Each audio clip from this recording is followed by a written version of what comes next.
नमस्कार, मैं हूं सचिन मिश्रा और आप सुन रहे हैं हर कहानी कुछ कहती है। आज हम जो कहानी लेकर आए हैं उसका नाम है पुन्नगरम। इसके लेखक हैं पुडुमई पित्तन।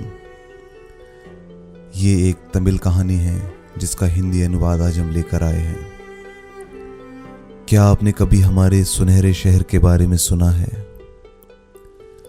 ये हमारी राजकुमारी के ख्वाबों वाली दुनिया के जैसा बिल्कुल नहीं है।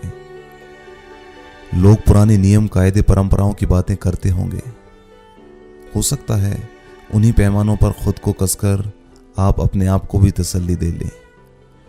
वो शहर जहां मुट्ठी भर महाराजाओं की शाही आराम तलबी के लिए कुछ गिनी चुनी मेहनतकश मक्खियां पाली जाती हों, उसे ही गोल्डन सिटी कहते हैं। ये पूरा किस्सा उसी से ताल्लुक रखता है।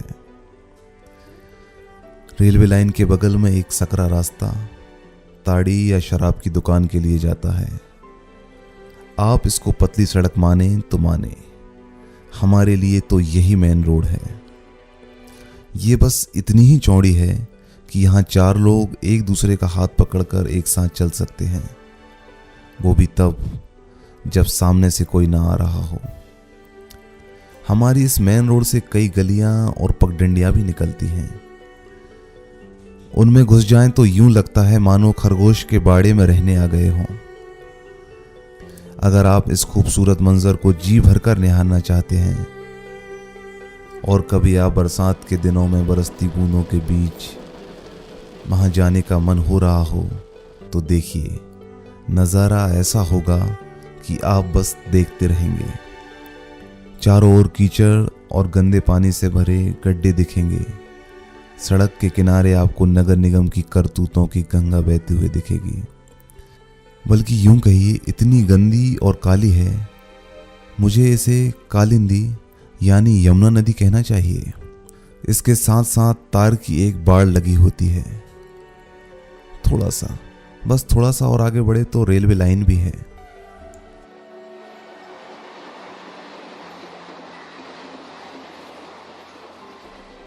रेलवे लाइन के उस पार थोड़ी ही दूर जाने पर झोंपड़ियों की एक लंबी कतार दिखाई देती है। जी हाँ, ये वही जगह है जहां लोग रहते हैं। पानी के नल, हाँ, कुछ लगे हुए हैं। बिजली, मुझे याद नहीं आता उस बस्ती में ऐसा कोई अजूबा देखा हो। वहां तो तेल से जलने वाली दिए ही टिमटिमाते हैं, वो भी तब जब जलाए जाते हैं। जब अंधेरा पाक होता है, आसमान पर चांद रोशन नहीं होता, वरना उन दियों का भी भला क्या ही काम। पुन्नगरम के बच्चों को मछलियां पकड़ने के खेल में बहुत मजा आता है। मगर आप शायद ये सोच रहे होंगे कि नगर निगम के पवित्र पानी में मछलियां कहाँ आती हैं। असल में कभी कभार खाते पीते घरों से आधे सड़े हुए फल और फफूंदी लगे हुए बड़े बाहर फेंक दिए जाते। ये एक ऐसा राज था जो उस बस्ती के बच्चों को बड़े अच्छे से मालूम था। रेल की पटरियों के पास खेलने में जो लुत्फ आता है, उसका मजा ही कुछ और है। वहां बाड़ लगी है, ये सबको पता है, लेकिन बच्चों से ये उम्मीद करना बेईमानी ही है कि उन्हें इस बात की समझ होगी कि बाढ़ के उस पार नहीं जाना।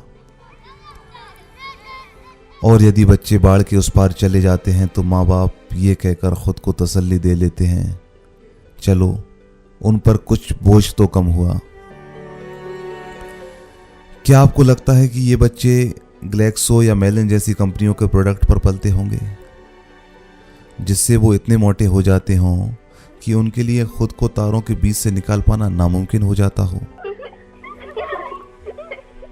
रेलवे लाइन से लगकर खड़े होने पर उन बच्चों को अंग्रेजी से पहली बार सामना होता है। औद्योगिक क्रांति की नुमाइंदगी करने वाली इस रेलवे लाइन के साथ खड़े होकर बच्चों को चिल्लाकर गुड मॉर्निंग सर कहने में बड़ा मजा आता था। बस्ती में सुबह 5 बजे से ही जिंदगी की जद्दोजहद शुरू हो जाती थी।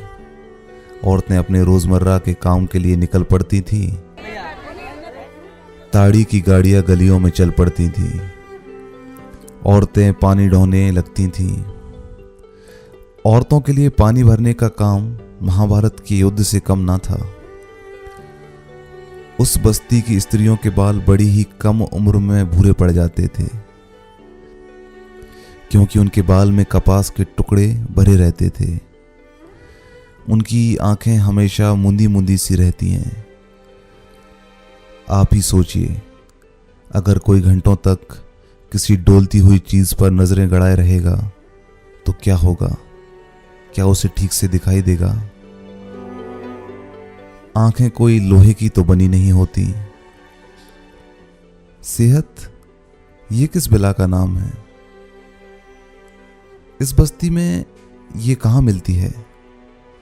जिस जगह पर बैक्टीरिया, सेप्टिसीमिया और हैजे के वायरस का भंडार हो, वहां भला सेहत का क्या काम? पर हां, अगर किसी के जीने की इच्छा शक्ति हो तो उसके लिए सब कुछ मुमकिन है। आप ही सोचिए, पाषाण काल में इंसान गुफाओं में बाघों और शेरों के साथ रहता था। कभी वो इंसान को मारकर खा जाते, कभी इंसान उनका शिकार करता था। पर ऐसा तो नहीं हुआ ना कि इससे इंसानों की जीने की इच्छा ही खत्म हो गई हो, उसने बच्चे पैदा करना बंद कर दिए हों। इंसानों की नस्ल इस चुनौती के सामने हार मानकर विलुप्त तो नहीं हुई ना। क्या हुआ, जिंदगी शिकार का एक लंबा सिलसिला सा मालूम हो। अपने गले में एक काला धागा बांधती थी, जो इस बात की गवाही देता था कि वो बड़ी हो गई है। हालांकि वहां इसका कोई मतलब नहीं था। वहां एक अलग ही दुनिया आबाद थी, वहां के संस्कार अलग थे। अमालू एक कारखाने में काम करती थी। 20 या 22 साल से ज्यादा की ना होगी। उसके पति का अपना जुटका था।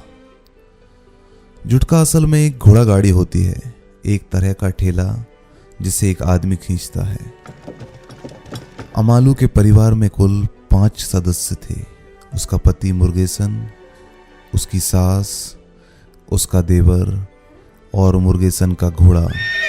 अमालू और उसका पति जो कुछ भी कमा कर लाते थे, परिवार को उसी से गुजारा करना पड़ता था, अपना भी और साथ में रहने वाले घोड़े का भी।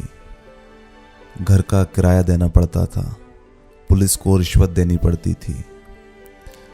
मुर्गेसन के छोटे भाई के गांजे का खर्च भी निकालना पड़ता था, जो वो चोरी छुपे पी लिया करता था। सभी को कभी कभार पीने का शौक था। आखिर जब कमाई ना हो तो अपनी भूख किस तरह भुला पाते? जी हां साहब, भूख। भरे पेट से गाना गाया जा सकता है, लेकिन भूखे पेट तो कुछ भी नहीं होता। अगर आप वहां एक दिन भी रहें तो अच्छे से समझ जाएंगे कि खाली पेट रहना और भूख बर्दाश्त करना। उस रोज मुर्गेसन पूरे सुरूर में था। मुर्गेसन और उसके घोड़े ने थोड़ी सी लगा ली थी। इसके बाद दोनों ने एक रेस में हिस्सा लिया। दौड़ लगाते समय अचानक घोड़ा गाड़ी पलट गई। इस चक्कर में गाड़ी की एक कड़ी टूट गई। घोड़ा जख्मी हो गया, उसे काफी चोट आई। मुर्गेसन को भी कुछ अंदरूनी चोटें आई। जब उसे घर लाया गया तो वो बेहोश था। अच्छी बात यह रही कि वो नशे में था, तो ज्यादा तकलीफ ना हुई। दर्द से राहत दिलाने के लिए अमालू ने तुरंत जड़ी बूटी का लेप तैयार किया और उसे मुर्गेसन के पूरे शरीर पर मल दिया। जब मुर्गेसन कुछ बोलने के काबिल हुआ तो उसने खाने के लिए दलिया और दूध मांगा। अमालू को मेहनताना मिलने में अभी 2 दिन बाकी थे। घर पर पैसे तो थे ही नहीं। अमालू पानी लेने घर से बाहर निकली। बाहर घुप अंधेरा था। वैसे तो पंचांग के अनुसार चांदनी रात होनी चाहिए थी। अगर चांद ने खुद को बादलों के पीछे छुपा लिया तो इसमें भला नगर निगम भी क्या ही करता। हमेशा की तरह बाहर बहुत शोर था। किसी तरह उसने पानी लिया और घर की तरफ चल पड़ी। सड़क किनारे वही आदमी खड़ा था जो काफी दिनों से उस पर बुरी नजर बनाए हुए था। फिर वो दोनों अंधेरे में कहीं गायब हो गए। अमालू ने ₹1.25 कमाया। अमालू ने ₹1.25 कमाए। हाँ, आपने बिल्कुल सही समझा, अपने पति को दूध और दलिया खिलाने के लिए। तो आप किसकी बात कर रहे थे? हाँ, सतीत्व की, पवित्रता की। हुजूर याद रहे, ये पुण्य गरम है।